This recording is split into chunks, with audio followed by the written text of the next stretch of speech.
Hello, everyone. My name is Roxana, and I am a UAG med student currently in my second year, and I have the pleasure of having Dr. Espinosa with us. Welcome, Doctor. Hi, thank you. Thank you so much for taking the time to answer a couple of questions for us current and future medical students at UAG, and even any USIMG who is watching this video who finds the information valuable. We appreciate your time. So I'm just going to get started with the first question. It's just kind of like a background question to know a little bit more about who you are. So if you can please tell us where you're from and where did you go to undergrad? Right, definitely. So I was originally born in Mexico. I was born in a state called Michoacan.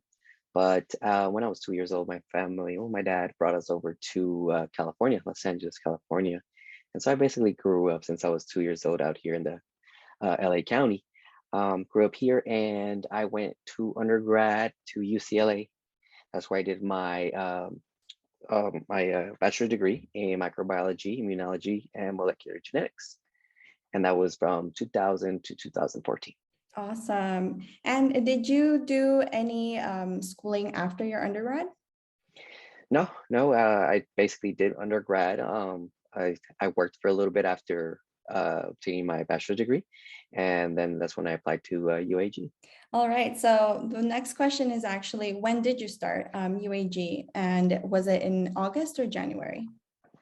I started UAG during their winter start time in January. It was 2018, and that was my start time. Okay. And is there a reason why you started in January?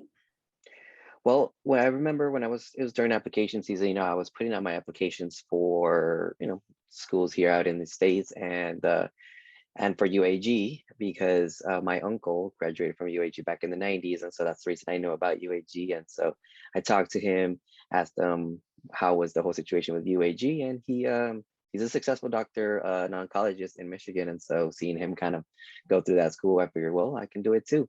And it was at a point where, I had worked after graduating from a bachelor's degree for like a couple of years, and I said, I gotta jump on it. And so with UAG offer me the opportunity to start January, I figured I wanted to start then and there. That's wonderful. I'm glad that you had some knowledge of what UAG was. I know that it's not really something that's promoted in the LA area. I'm from LA myself. So I, casually found out about it. So I'm glad that you had someone to push you in the right direction, essentially. So the next question would be, when did you graduate UAG? Well, the end of my last semester, after my fourth year, was December 2021. But since it finished around like December 17th, and then the following week was Christmas break and whatnot, they didn't want to do the graduation then. So the official graduation date was January 14th of 2022. Oh, so okay. that makes sense. Yeah. Yes, that makes sense. Like you were officially done, but then the graduation itself was in January. Yeah. I wanted to congratulate you on officially matching. The viewers don't really know where you've matched yet. So I would like to ask you, where did you match and what did you match into? Definitely. So I received the news, match day is always in March. So that's what you can expect for your future. I matched in neurology and residency in neurology at Harbor UCLA in Torrance. That's amazing. Well, congratulations on your match. And I wanted to ask you if you can tell us a little bit more about your residency, like how long it is and what does it entail? Right. So the neurology residency is a total of 4 years. Each program has their own specific curriculum that at the end of the day do have to follow some basic guidelines placed on by ACGME in terms of what needs to be in your curriculum. The first year at Harbor UCLA neurology is all internal medicine. So it's everything, from all the specific areas that they have, from cardio to emergency to ICU to all different types. And that also includes local hospitals too, including Ronald Reagan Hospital over there by UCLA and Cedars-Sinai. The last 3 years, that's when you start really focusing on the actual neurology part and the different areas of neurology there. Right at the end is where you look to take your board exam to be licensed in neurology, and specifically in neurology. I know that it's tough in general to match as a USIMG, but matching in your home state must be amazing. Yeah, that was the goal from the beginning. Leaving home to another country, Mexico, right? I was, where I was born, but still, it's a pretty big change. And then moving to Nevada, and then ultimately coming back home. My goal was always to serve in the community where I grew up, and Harbor, UCLA is about 15 minutes away from where I live. That's so great. You are such goals. Just saying because that's I don't know. For me, of course, matching is the main priority, but like Right, right. into your community, it's like cherry on top. Oh, definitely. Like, I was just stoked. That was, I'm not gonna lie, little tears too came out when I saw that I matched here. It was, my idea was like, okay, well, after I match, and specialize, then I can, as an attendant, be able to be like picky of where I want to be in that. I was thinking at that point was when I'll be able to come back home, but turned out that I was meant to be here. Yes, yes. So later along, I'm going to ask you a little bit more about how exactly you got there with Right. California Match. But for now, I kind of wanted to ask you a little bit more on the UAG side and medical school side. Yeah. Um, what were your extracurriculars during medical school? During medical school, well, first, most important is to always make sure you get your studying done. Uh, we are super busy studying. I remember spending hours every single day studying. And so sometimes it was a little hard to do some things outside, especially when exams were coming up. But there's a couple of things I definitely did like to do in terms of I am really into martial arts. And so I do something called Brazilian Jiu Jitsu. And I've been doing it for years. Um, and I would do that as, it helped me with the studying, stress relief, discipline. And I kept doing that when I was in Guadalajara. I kept doing it when I was doing my rotations, and been able to continue and move up rank in that.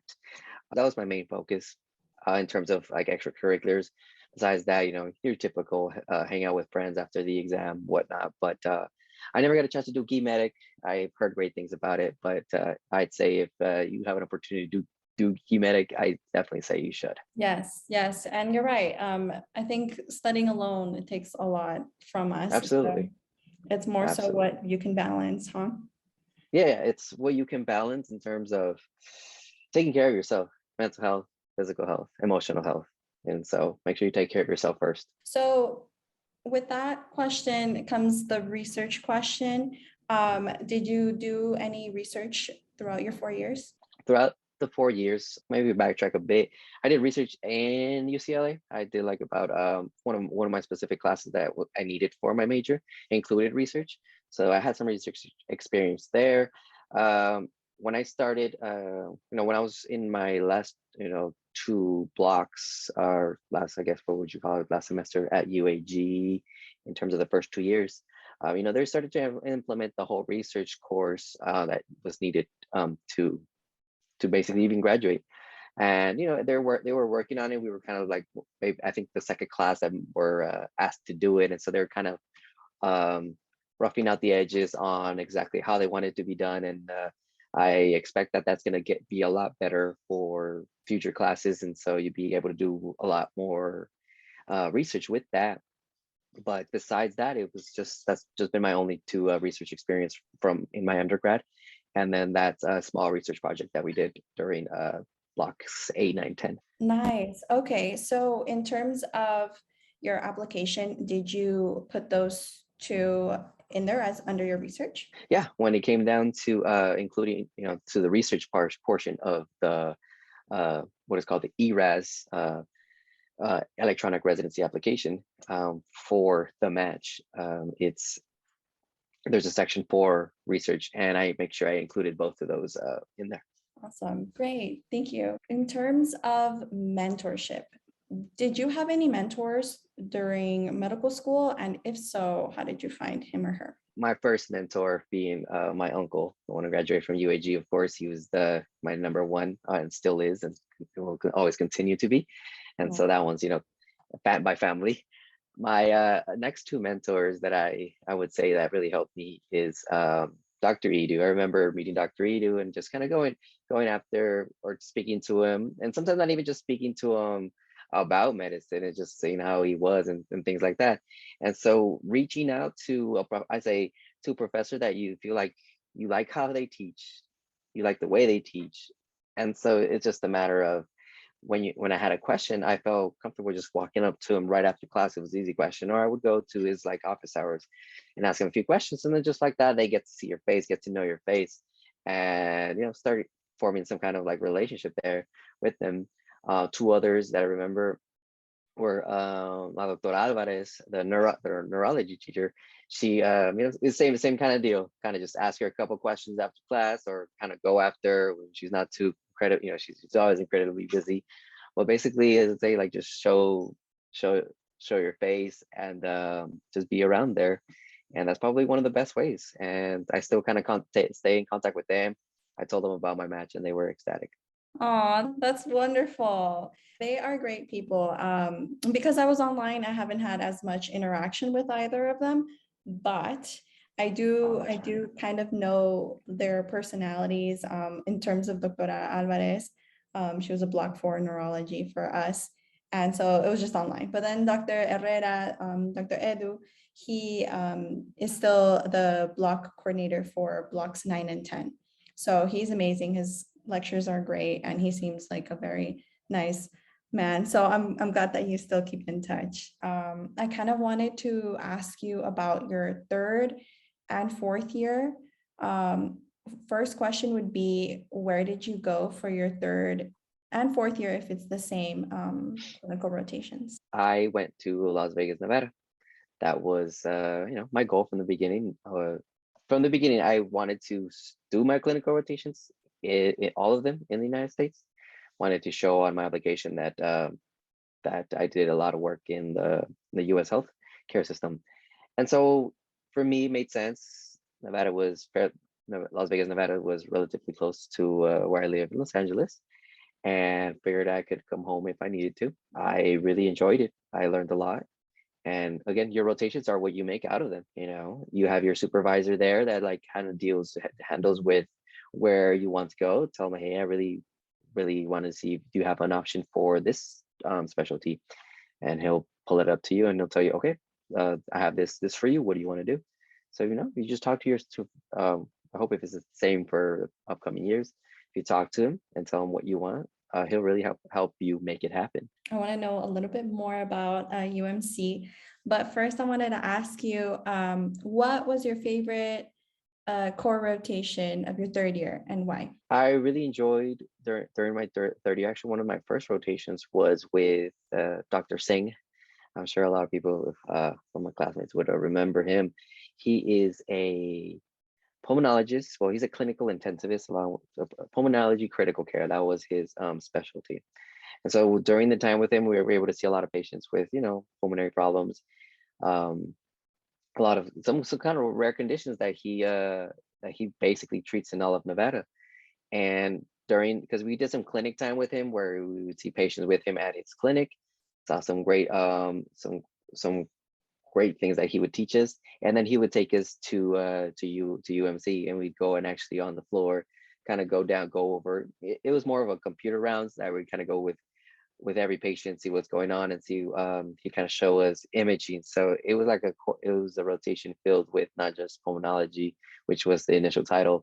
He would show us CT scans, he would show us X-rays, a whole scope, and then he would actually set time for a lecture where we just sat in like a kind of a circle, and then he'd go topic by topic, teaches everything from antibiotics that he knew to all different topics. And so I remember that one specifically, and mainly, and also because I asked him for a letter of recommendation for my application, and he was more than happy to give me one. So that was during my third year. My fourth year, I remember one of my favorite ones was emergency medicine. That one was a lot of fun. for the time being. It was like one like I was looking forward to it. The rotations were 12-hour shifts. So I show up at 7 a.m. and leave at 7 p.m. And it was interesting. We get the hospital that we do in Las Vegas is called North Vista. It's not, it's, it's in the same kind of area. It's close to where UMC is at, but that's where we have our rotations.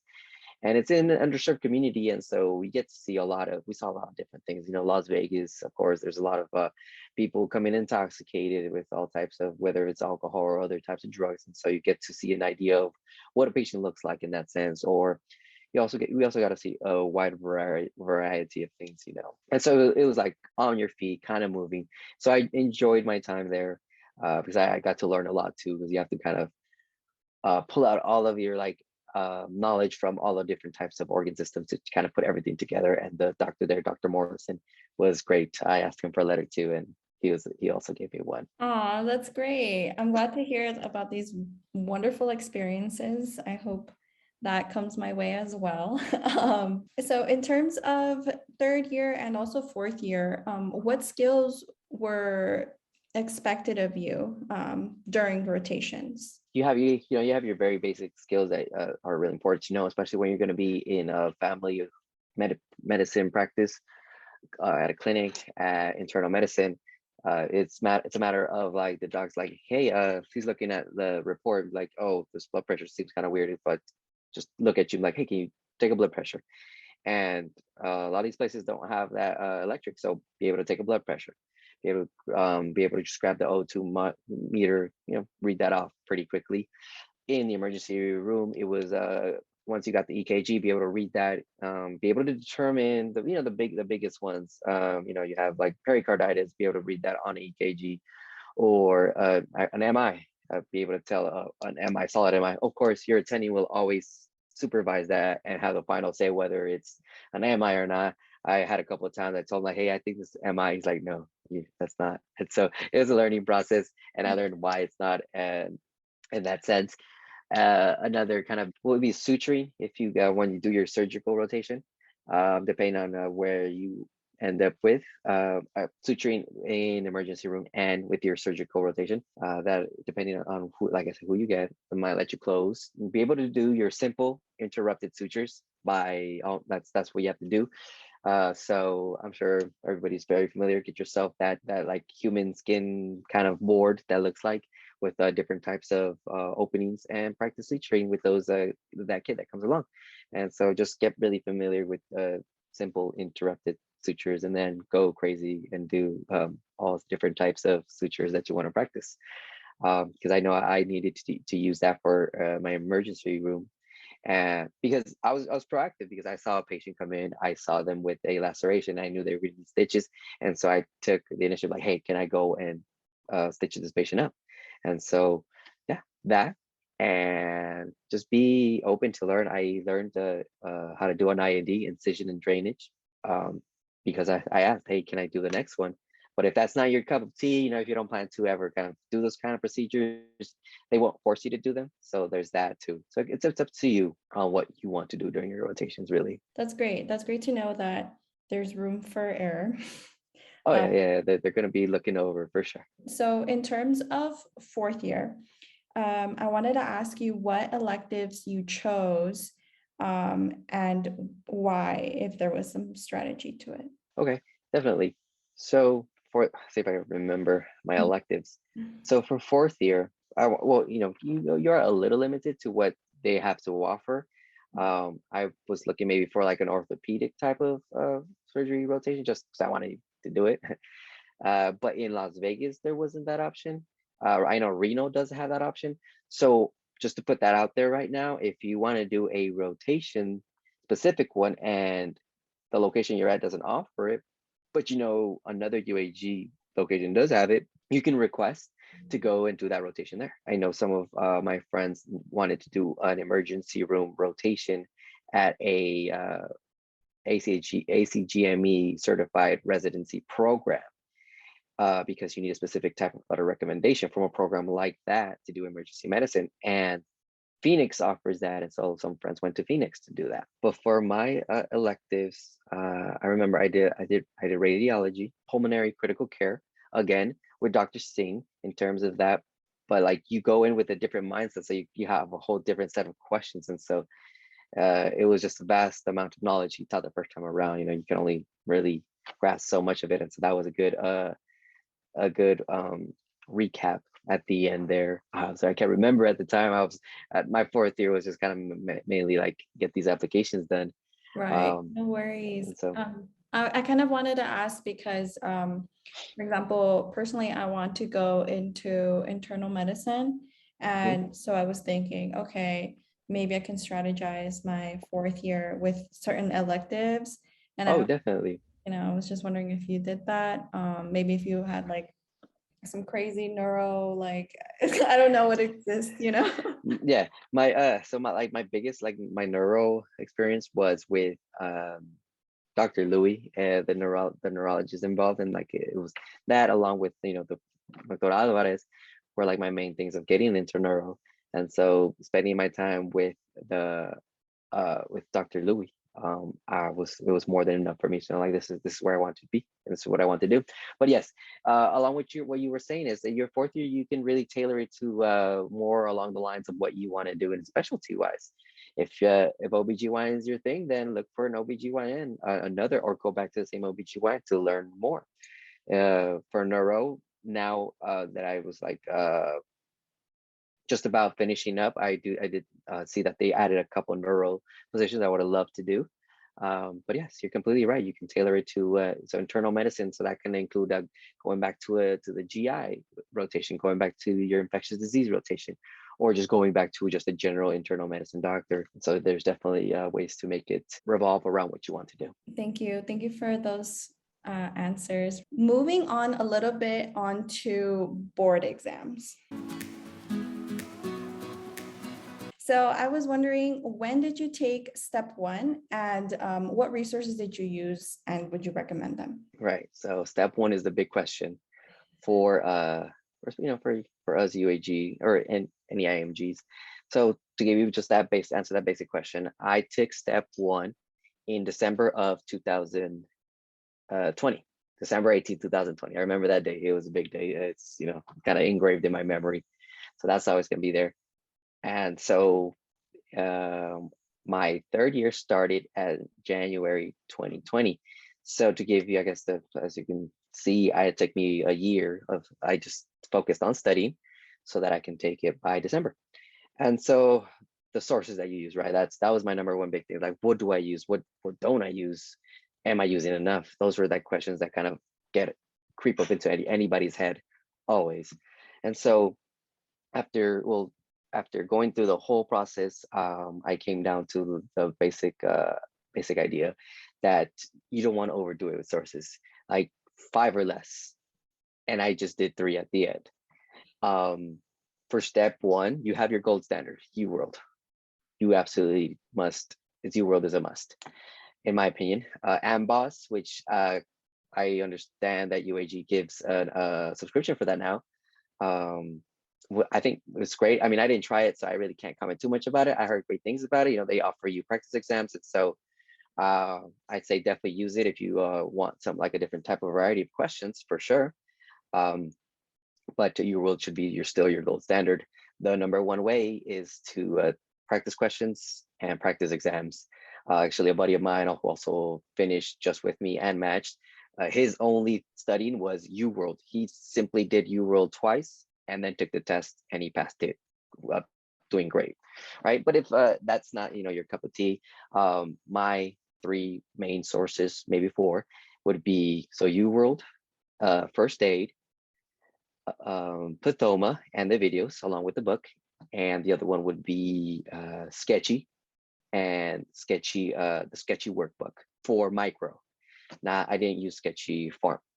I can confidently say that all of the micro questions on step 1, I answered them simply just thinking of the image on Sketchy. It's I feel like that's all I needed for that. And so really keeping to those few sources going to the UWorld question banks twice. It's about 3,500 last time I checked, maybe more now. Basically doing those question sets twice. And those other sources I mentioned should get you prepared. At the beginning, I was doing a block of 40 questions on UWorld, and that's all I was able to do per day. But as I kept going and kept learning more, I got to the point of doing anywhere from 80 to 100, 120 questions a day. So once you can get to the point of doing those many questions and reviewing them and understanding them, you're looking really good. And then about 6 to 8 weeks before my exam, I take a practice test every weekend leading up to the exam. And so it involves a lot of preparation, but it's very much doable. Okay, follow up. Yeah. So in terms of getting to that point of 80 to 120, would you say that's after your first pass or after your first time, or even within your first time? Just about at the end of your first pass, because yeah, you're still kind of getting a feeling for how these questions work. And so yeah, it's closer to after the first pass, because after the first pass that you do, definitely go over all the ones you got incorrect. And then when you're going through the second pass, and of course, guys, remind you guys, this kind of what worked for me. And so, but everybody's style may be a little different. So maybe just apply a few ideas that you like that I mentioned. But yeah, during the second pass that I did them all random and time. Around the very beginning, my first pass, I would do maybe like 10 questions at a time, untimed, and like tutor mode on. Like I'd answer a question, get the answer explanation really fast. But I immediately try to work myself to 40 questions, because that's what you will be. That's what the block will be in the actual step 1, 40 questions in 1 hour. And so that's what you want to, practice what you're going to do during exam day. So give yourself a block of 40 questions, a timer of 1 hour. And when you're picking what types of questions from like cardio, renal, respiratory, I put all and, mixed and random. So because yeah, you can't predict what you're going to get in the exam. So you just might as well simulate the test conditions as best as you can. Okay. So the real exam does have it mixed for every block that you do. Pretty much. I mean, you get a sense of a feel like maybe they're targeting a specific organ system in some blocks, which is pretty much natural. They'll do a few cardio questions, and you're noticing them maybe like this first, in the first 10, you notice 4 or 5 of those, but then I don't know where they'll jump to like a statistic questions, or they'll jump to renal, or they'll jump into the biochem. But yeah, overall, I felt like it covered a wide variety of topics. Okay, thank you. That was really helpful. Personally, I'm practicing questions as well right now during my spring break. And so, yeah, so I was like, when do I get to that? I don't think I can get to that 80 to 100 point, like in like the foreseeable future. I was just like, oh my God. So I'm sorry. I don't mean to be like scare or frighten anybody, but just know that it's possible. Like I mentioned, I started with like 10 questions, and no, it wasn't timed. It was all specific organ groups, and I would probably get like 5 at most right at a time, or sometimes, I would get a lot of wrong at the beginning, because that's kind of how it works at the very beginning. And my first pass, I did them by organ systems. Like I did all the questions in cardio, then go on all the questions in neuro, and so forth. And then it was in my second pass when I just did mixed random altogether. Let's go. And no, don't worry. I've heard of the 80 to 120. And I was like, I don't think I can do that. Let me ask Dr. Espinosa, since I'm talking to him today. So I appreciate your input. Okay, so for step 2 CK, same question. What resources did you use, and would you recommend them? Right. So for CK, so after I took step 1, I gave myself a couple months break. And so at this point, it was, what was it? January, February, March of 2021, where I was like, okay, let's get to studying for step 2, CK. Again, gold standard is going to be UWorld. I found that first aid of the book itself wasn't too helpful for step 2. Step 2, in terms of the questions you're going to get, is what is the next step? They'll give you a whole vignette They won't tell you the diagnosis directly, but you can tell what it is based on their signs and symptoms. And then they ask you like, what's the next step? What exam would you order? And those types of questions, because I didn't get too much into it, but quickly I'll mention step one is more on the molecular level, asking you what enzyme is deficient in the specific disease, what vitamin is deficient here in this specific condition, and so forth. So we're talking more on the molecular level. When we get to step two, it's more on the actual medicine that we're gonna do. What would you do here? What medication is the next appropriate step? And so with step two, you have a lot of like flow charts. Like if this, go here, but if it's not, then you go here and then you pick that.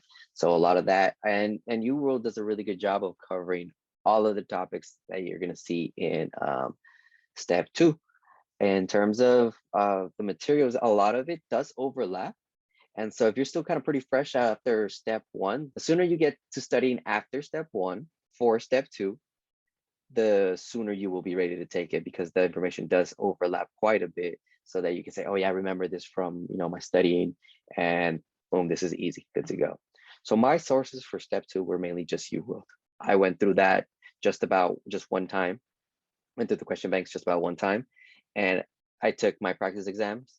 And once I was able to pass the just UWorld self-assessment 1 and 2 for in UWorld, I felt more than ready to take the exam.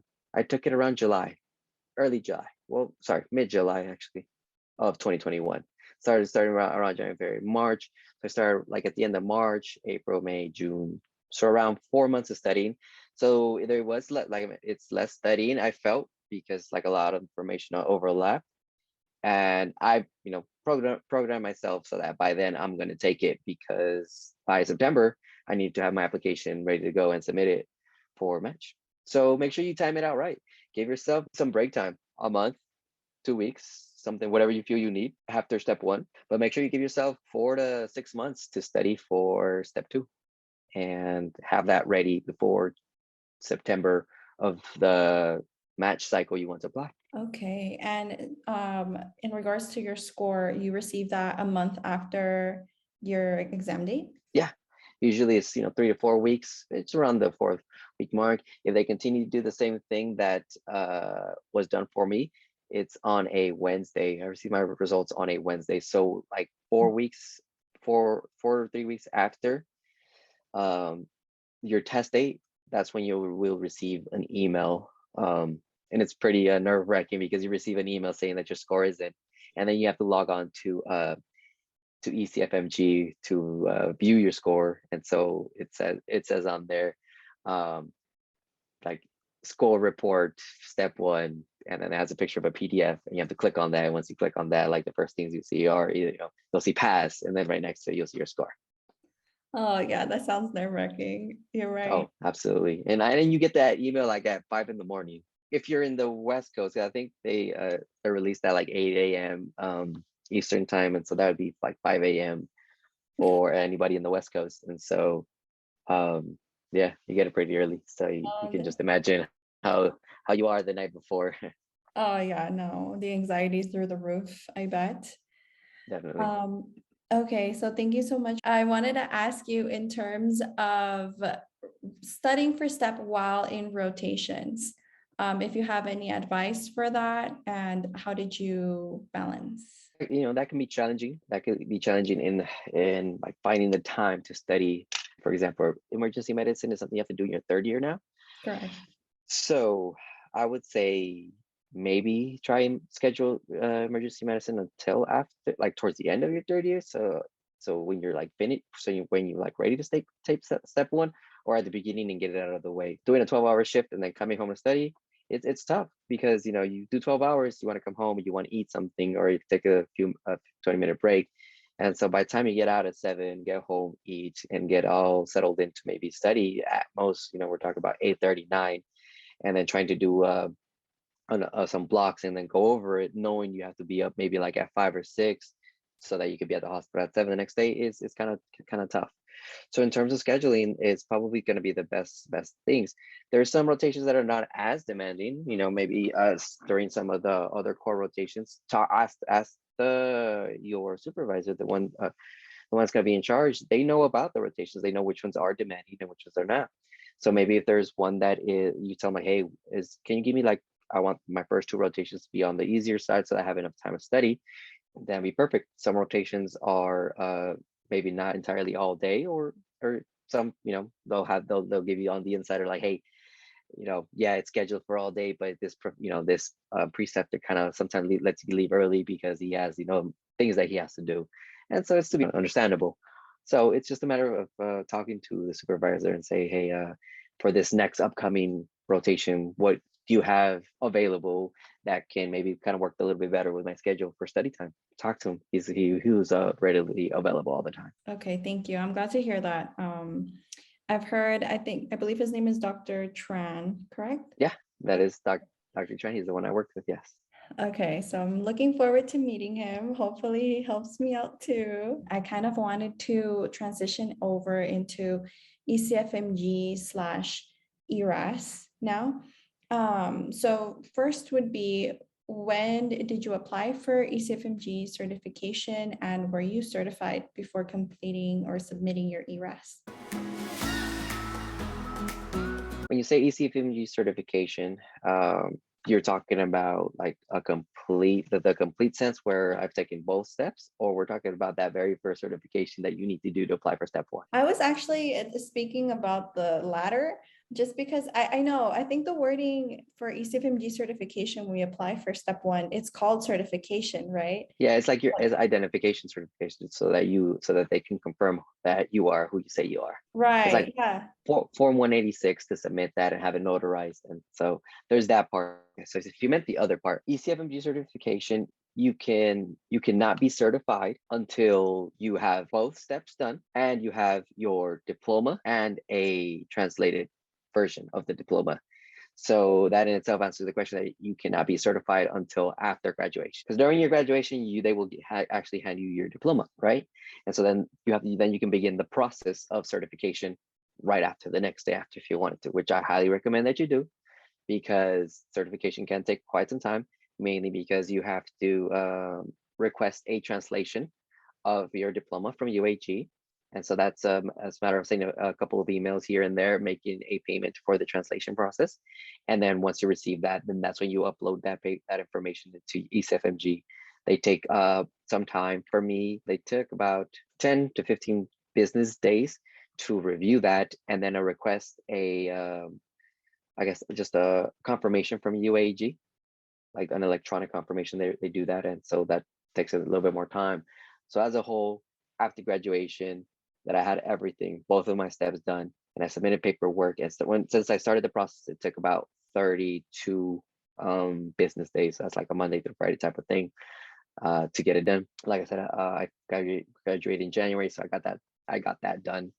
So if you're on the case where you started in a July type of semester, then when you finish and you applied at your right cycle, you have to jump on it right after graduation. Gotcha. So it took a month to be fully certified. So you were certified before submitting your ERAS? No, ERAS gets submitted in September. So to September 2021, September 29th, at the end of September, that's when I submitted ERAS. And so here's the thing. When you are applying, and you see at all the programs that you apply to, some of them say they require ECFMG certification at the time of application. I said, you know what, I'm still gonna apply, and I applied, and I got interviews from places that said that they required ECFMG certification. And so it's just a matter of talking to them, saying, hey, if like they bring that up, as in, hey, what is the status on ECFMG certification? Just let them know, like, oh, tell them that hopefully at that point the only thing you're missing is your diploma, that you just need to finish school and you'll get that. But once you do, you start on the process right away. So it's like something that's out of your control. You don't want to be in the boat of like, hey, I'm just trying to finish step 2 and then I'll kind of get on it. Let them know that I'm just trying to finish my last semester, and then once I get my actual diploma, I'll get right on it. Okay, got it. Yeah, I'm glad you said that, because I was kind of under the impression that it would hinder you if you weren't fully certified before submitting your application. The only thing is like just be certified by around the start time of your residency. That's what ECFMG says. 'Cause I would call them and ask them questions about the process too. And they said, oh, don't worry. Because I thought I wanted to be certified by match day, which I was able to do it. But they said, no, as long as you're certified by, the start around your residency, that's all you need. Because you're going to need, well, for my case, I needed ECFMG certification to apply for my what's called my PTO, my postgraduate training license in medicine for California. Yay, California. So that's perfect transition actually to California territory in terms of, well, I don't know what you just said actually, so if you can explain that. And Right. also, if you can talk about how, if you need, I mean, you didn't complete your rotations in California, so if you can speak on that requirement, if any. Like a couple years back, obtaining a residency in California as IMG was pretty tough because you had to have a form with you during every single rotation, and your preceptors needed to fill that out. Then you had to get all of those forms notarized, and so it was quite a process. And so they made it close to impossible. But then the California board of the medical board of California, they took out that whole process and they made it so that you have to apply for what's called a PTL, a postgraduate training license.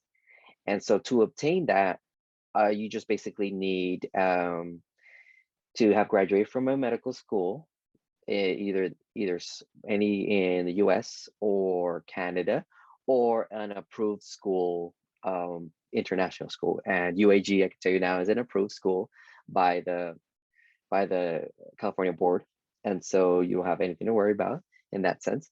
And so once you graduate from UAG, you're good to go on that part. And so applying for this license, which I just recently did, you need submit your board scores, your step 1 and step 2 scores, submit your ECFMG certification, submit your paperwork for the residency program that you're starting.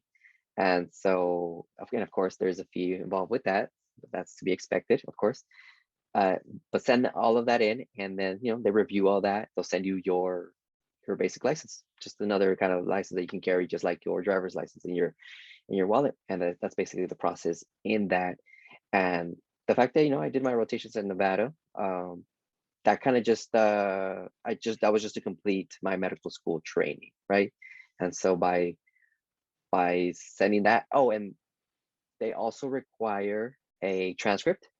And so there is a specific process that UAG helps you with.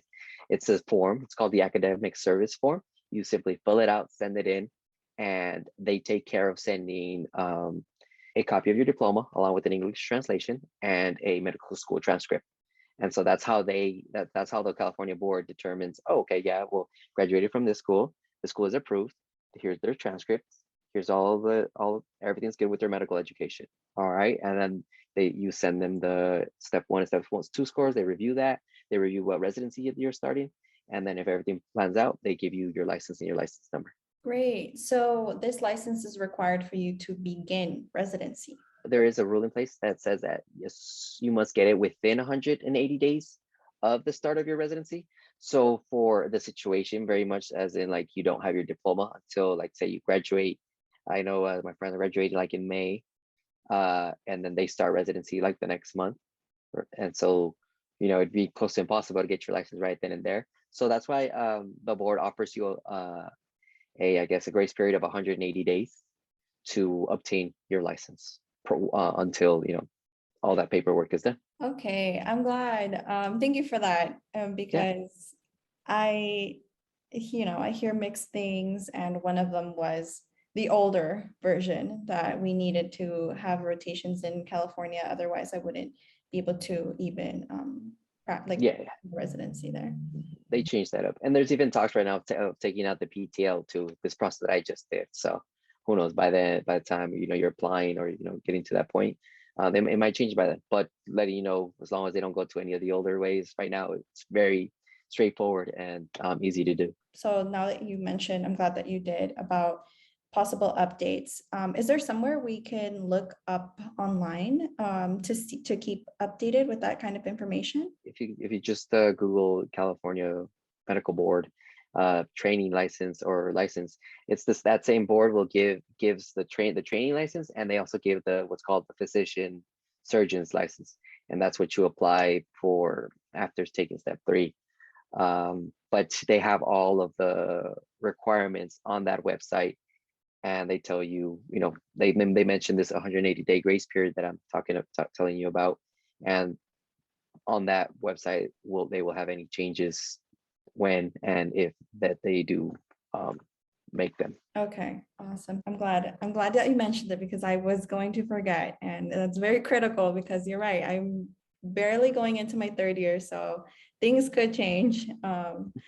Okay, I wanted to ask you, how many schools did you apply to? As an IMG, there's kind of like rule of thumb, what I was told, what I read, what everybody does is apply to more than 100 programs. I had some friends that applied to over 200 programs.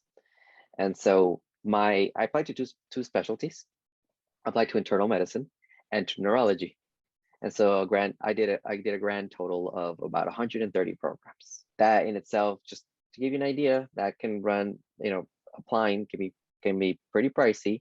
Thankfully, UAG offers a help with that. There is a residency application loan that you can apply for, and it gets added onto your your standard loans if you're currently receiving them, and that can help you with the cost. I forget how much it was, around $2,000-3,000, but basically if you apply anywhere from that range to like 130, 150, I don't know what prices change, that can come out anywhere to about $3,000. So the more programs you apply to, the more expensive you should expect it. But at the end of the day, this is an expense you have to do. Better to match and than not to match just because, hey, I'm just gonna not apply to this program.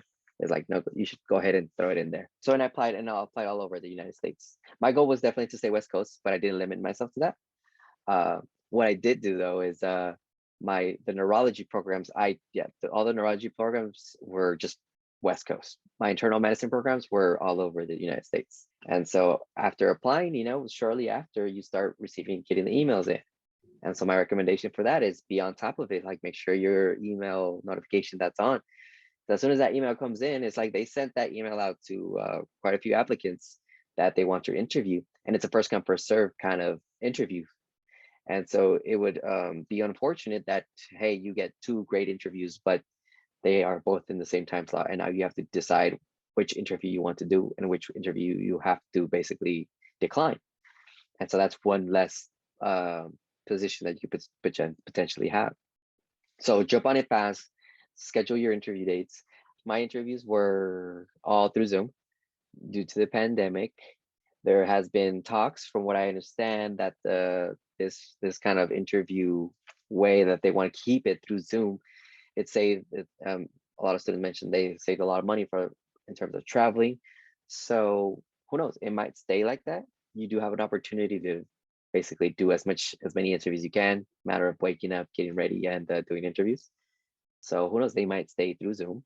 But then of course there's the other side of the argument that there's people who actually would prefer being there in person, see the facility, be able to interact face first. In terms of neurology and IM, did you apply split, or did you apply more IM than neuro? Oh, I applied more IM than neuro. Both specialties I would have loved to go into. And so I applied internal medicine all over, I mentioned states, and neuro, I focused it in Southern California. And so that's why I mentioned it was just meant to be, because that one, I got into neuro, my number one choice. And I only applied to about 15, if not less, neuro residencies. Oh, that's wonderful. I'm glad that it worked out for you. 15 is, and it's so localized. Oh yeah. So it was, meant to be. It's like, if you want to call it. So yeah. I'm glad. So when you were looking for residency programs in general, I guess for IM, since you did other places, how did you find what programs to apply to? So there is a great source called Match a Resident that is extremely helpful. What you can do is, you kind of sign up, there is a fee that you pay, but what they tell you is, hey, what did you get in step one and what did you get in step two? And then they give you a list of locations where then they give you I want to call it like a percentage of like possibility. They rank it like you have a really good chance of matching here if you apply here. So I use that resource big time. I put in my information and said, look, all of these, you have a great shot of applying to. So I made sure I applied to all of those. A few, I forgot what was the term that they use, but like dream schools, they call them dream schools, right? So, your all-time school that you would love to go to, you look it up, you'll see what grade they give it, anywhere from, they grade it from 0 to 100. 100 being like you'll almost definitely match there. And so I applied to all of them that said like 80 and above and the dream schools. And it can be quite a lot. So Match a Resident, you found it useful and you recommend. I do. And yes, I do recommend it. Great. Okay, so in terms of interviews, how many did you receive, I guess, for each? In total, I received a total of 16 interviews. It was about, let's see, I want to say about 5 to 6 in neurology, and the rest were internal medicine. I've heard that if you get about 10 interviews, then you're kind of guaranteed a match. Right. Based on, I guess, just, the numbers, there is that the understanding that if you get anywhere from 10 to 12 interviews, you're at about a 95% chance of matching, even like at one of your top 3. So, and it goes pretty much just like that, anywhere from like 5 to 6, I think it's in the 70s. 8 to 10, you're like 85, and then anywhere 10 to 12 and above that, you're looking at a very good shot of matching for sure. I kind of wanted to ask you in terms of preparation for your interviews. What did you do? And also if just your overall experience interviewing? So for interviews, the first few can definitely be a little nerve-wracking. I'm not gonna lie, for my very first interview, I remembered I just went overboard when preparing. I, read everything on their website. I looked up the doctors on LinkedIn, on Twitter, on Facebook, everything. I wanted to know everything about them, right? Type of like almost kind of stalker status. and so I overdid it a little bit in that sense. The kind of real way I found to prepare for interview first, it sounds so cliche, but really just be yourself, be calm. You're gonna be uptight, answering like a robot. You are there during the interview because you are qualified for the position in terms of the scores, in terms of your application. They want to get to know who you are as a person. All that sounds very cliche, but it's very much true. It came down to the point where like I would just be sharing laughs with my with the doctor that was interviewing me. It would come to that point. Just let yourself shine. So like my main tips would be for preparing for an interview is, yeah, go on their website, read up on what I always read up on was their mission and vision, right? Just to see what they're about and to what they stand for, because it's great to bring that up in conversation. My go-to always was, because one of the number one questions I got, besides tell me about yourself, was why here? Why do you want to come here? And so that answer can come anywhere from like if it's your hometown, like, oh, I grew up there, that's where I want to practice, all the way to oftentimes it's not a program in your hometown. And so that's where my research came in, of like just reading their website and their mission and vision. And so oftentimes like what I look for is that in the mission or vision that they stated that they wanted to provide quality and compassionate healthcare. And so that was mainly like what I really, and I genuinely did like to answer that, saying that what the hospital stands for, I can really get behind, and that's the way I want to practice medicine, or that like I want to practice medicine in the underserved community, or that I really enjoy that it was like a level 1 trauma center or whatnot. But basically understanding what they have to offer, it could be your answer to why here. Because if you're not ready for that one, you're like, oh, because it's a nice hospital, it's probably not the answer you want to give. another thing, though, the other number one question is tell me about yourself. And the best thing I can tell you about that is practice that one. Keep that one anywhere from 60 to 90 seconds. Very, very brief. So I practiced that one in front of the mirror. And so it came to the point where when they asked me that one, it just comes out, it just flew out just naturally. So practice that one. And then third, there are some interviewers that are going to ask you some weird questions. My roommate got a question. They asked him, "Hey, did you watch SpongeBob growing up?" And he said, "Yeah." And they asked him, "If you could be a character on SpongeBob, which one would you be and why?" Right? So it's you get ready to be thrown off, right? So because what I'm trying to get at is that they're going to throw you some curveballs, and my best advice to tackle those kind of questions is to do like a little stalling technique. What I really love to do is saying like, so if I got a question, I got a weird question, I would always say like, "Hey, oh well, that's an interesting question, and I've never really thought about it, but I guess if I had to answer, then I would say," and in those like 10-15 seconds that I say that, I'm coming up with some kind of answer that can hopefully be unique and kind of stand out, right? So those are kind of my tips when it comes to interviewing. Practice up. There's those online, you can find questions that people said that they got asked and whatnot. And lastly, when they will ask you, "Do you have any questions for me?" Make sure you ask at least 2 questions. One is too few, I found, and anything above 3 is like they got things to do. So my usual go-tos was like, if you didn't do medicine, what other job would you do and why? And so I just kind of made them think about that.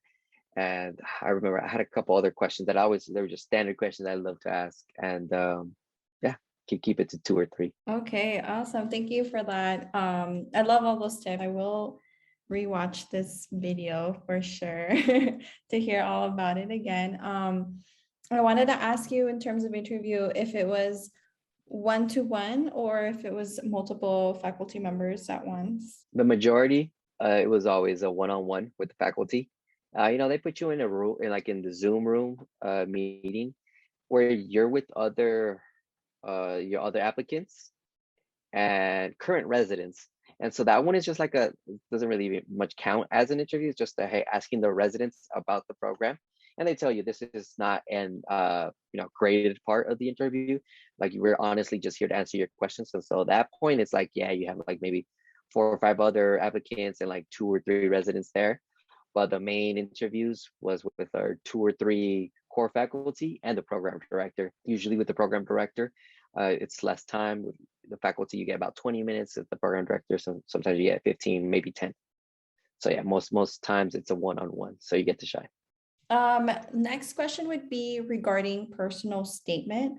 What did you include in yours and any general advice for writing one? Right. So the personal statement, first thing you have to think is they're about to read.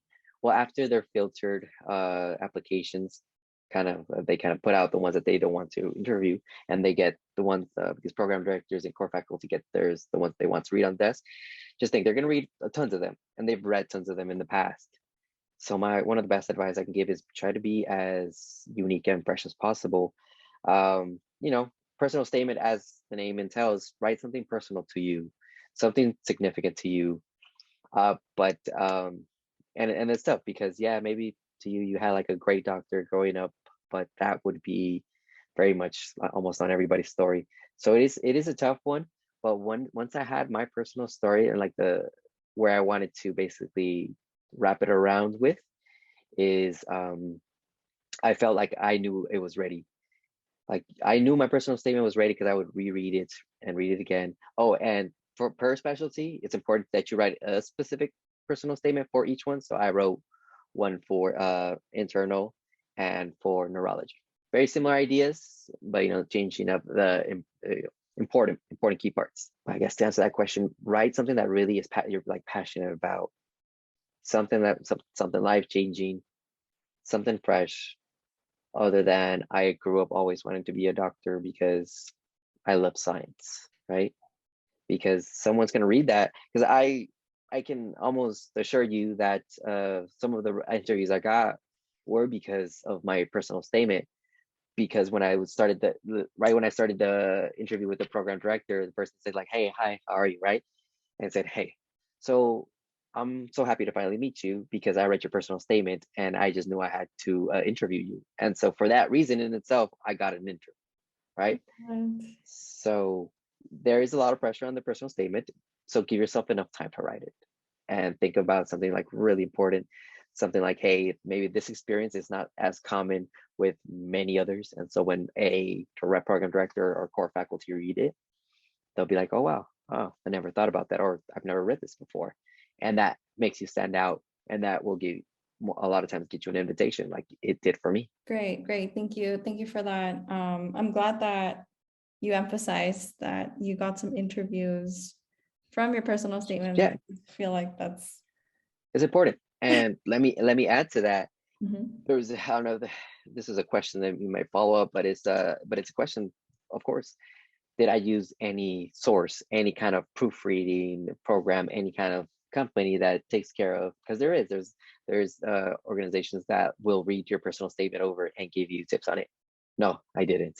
It was all me, and I just made sure I get dedicated enough time to it. So to basically let people know that that is something that if you can write, that's good. But if you don't feel like writing is maybe your strong suit, then yeah, then definitely reach out, see if that's something you want to do and get like a paid service. I maybe showed it to one or two of my friends. I know some of my colleagues sent them out to their mentors to have them read.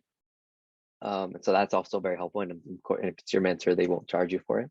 But yeah, those are some options that you can do to help your personal statement be as strong as possible. Thank you. Thank you for reminding us about those sources. Well, you mentioned mentors, so kind of transitioning over to letters of recommendation.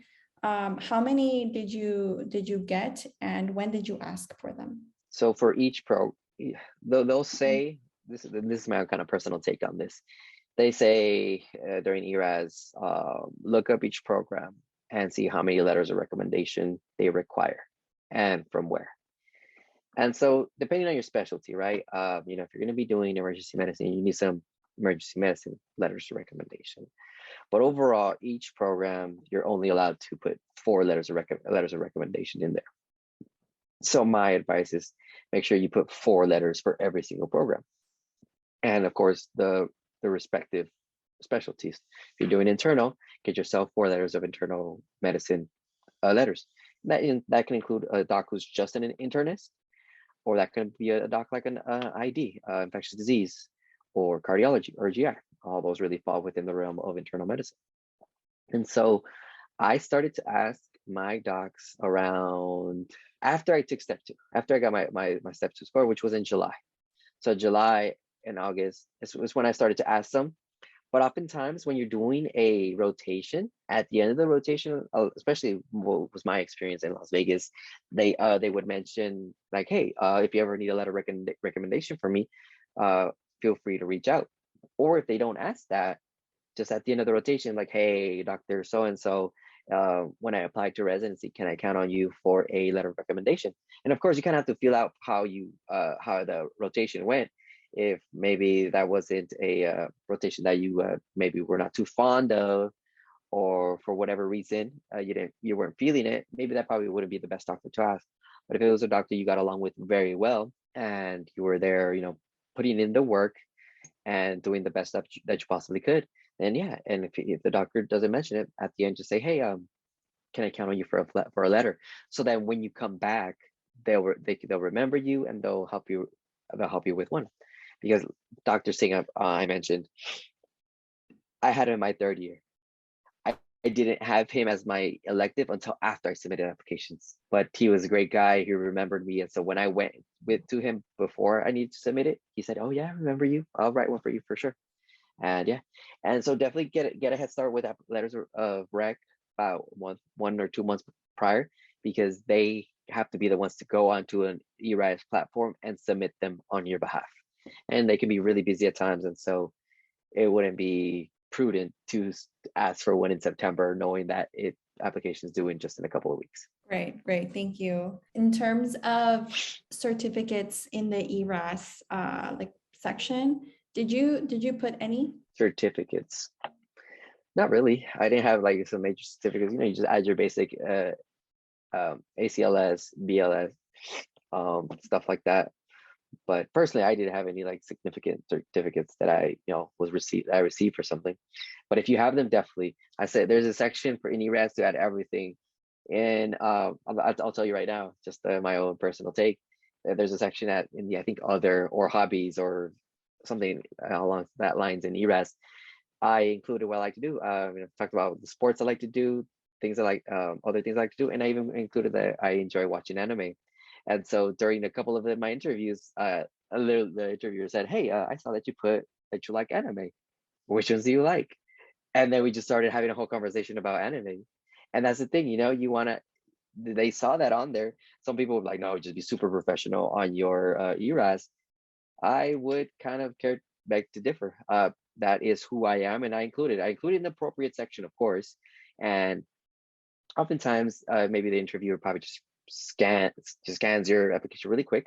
But for those that actually read it thoroughly and see that specific topic, I know it was three to four of my interviews. I was talking about anime for a good 5 minutes with them, and so I'm sure they remembered me because of that. And so I definitely would say include anything, everything. If you were a dancer, if you did a specific sport, if you did this or you did that, like anything that is you, included in there. Great, great. Thank you. Is there anything from the ERAS that I haven't really asked you about that you think is important for us to talk about? Make sure you review your ERAS primary application very well. I believe you need a CV and a resume, so make sure your resume is up to date. Make sure there's no spelling errors that can be crucial. So reread it, because you can submit that part of the application and then later submit the applications to each program. So it's like when I say submit, I mean more of like a certify and complete. So at that point, you can't change anything, right? I say take your time with it. It's filling out a lot of kind of like, what did you do here? So if you have research, include your research.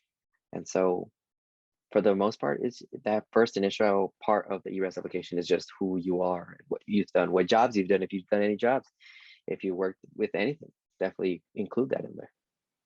Oh, so two questions would be, one of them would be, do you upload a PDF of your CV? It's either that or you include it in the section that they provide. I'm drawing a little blank. I don't remember. I remember touching up my CV and resume, making sure they were good to go. I just can't remember right now if I just did copy paste on the section that they provide or I actually uploaded mine. I feel like they have a section for that and you include that yourself. Okay. When does the application itself open? Application opens at the very beginning of September. So September 1st, midnight, applications open. The thing is that all applications, whether submitted on September 1st or September 29th, usually the end of September, they're all stamped with the same time frame. So as long as you submit it within September, somebody who submitted it on September 28th is going to have the same timestamp as somebody who submitted September 2nd. So make sure you're good to go and done by then, and then you're good. Now, if you submit it October, then it's going to be considered after the deadline. I mean, it's not late. Each program has their own kind of deadlines. Some programs even allowed you to apply all the way up to December, but some programs had deadlines in November, but their application interviews filled up by October. So you were, if you wanted that, you kind of were lucked out. So the number one thing is definitely have it done by the deadline and submitted by the deadline and not after. Okay, great. I'm glad that you mentioned that because I was a little confused regarding if it was rolling admissions or not, but it No, is, it but is. also. It is to, with an asterisk kind of mark and like, yes, but. Gotcha. Thank you. So approaching the end of our interview, I have two more questions. One of them would be, what do you think helped you successfully match? Okay, so it's a pretty broad question. So I'd say yes, of course, your test scores, you need to have good test scores. Matching along with what each program has on their website, they'll tell you what kind of score that they want. So I'll give you kind of some programs, like we're talking about, say they want a 240 in step one. Well, sorry. Well, actually, step one is not going to be graded, scored anymore. Say they want one for step two. Oh, and that's the thing to mention. Step two, if I understand correctly, they increased the passing grade from a 209 to a 212. So that's something to keep in mind. But say for step two, they want someone with a 250, and you got a 245. Apply, still apply. That shouldn't be something that to hold you back. Adding more to the question of like what helped me match, that along with my extracurriculars in terms of jiu-jitsu, I while in Vegas, I still practiced, I still trained, and I taught jiu-jitsu myself, and I was able to kind of like let them know like, hey, I'm not just a completely bookworm that's just gonna be here. I also have some kind of life out of this, and I have that keeps me sane, because they understand how incredibly difficult and time consuming residency can be, and how draining it can be, and how much burnout there is really. And so that was my main one thing I would say, like, hey, I understand burnout is real. I've kind of been through it, but my escape is this, and I have a plan to basically cope with burnout, cope with any kind of tough times in my life, and being able to express myself during interviews. The interview part is, I think, where you're really selling yourself. That's what it is. One of the directors said, all right, well, this is your time, sell yourself to me. And so, because once you get interviews, that is like half of your foot is in the door, and then you really just have to stand out in that sense. So a thorough personal statement, something that really means a lot to you, good test scores, a well-written application, that beginning part that we talked about, and well prepared for the interviews. Like those four things, I'll break it down to those four things, were what really helped me obtain a residency. Great, thank you so much. And of course, congratulations again with your Thank match. you. It's really great to hear like all of your experience throughout the years here at UAG in Vegas, and we're very happy to follow you along your journey. I wanted to ask your last question, which is there anything that you would like to say to UAG students? Yeah, a couple things actually. Number one, UAG is going to be what you make of it. There is, no perfect place, time, setting for anything. You're going to run into obstacles. That is actually going to be prepare you for the obstacles you're going to run into during residency. But there's always a way out of it. There's always a solution to the problem, whether it's a problem presented to you from, by UAG, by ERAS, by ECFMG. There's always going to be somewhere or some way that you can figure out a solution. So it's what you make it, for sure. And number two is for UAG students, make sure you take care of your mental health. That is extremely important. That I remember, struggling during my first 2 years, trying to get a hang for like a good sense of studying the right amount, not overdoing it, but take care of your mental health alongside when you're studying for step one.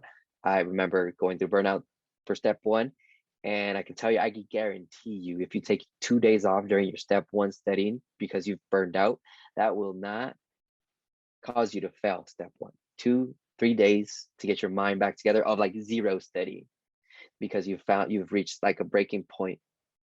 Take the time that you need to reset yourself, do something fun, forget about first aid, UWorld, all of that.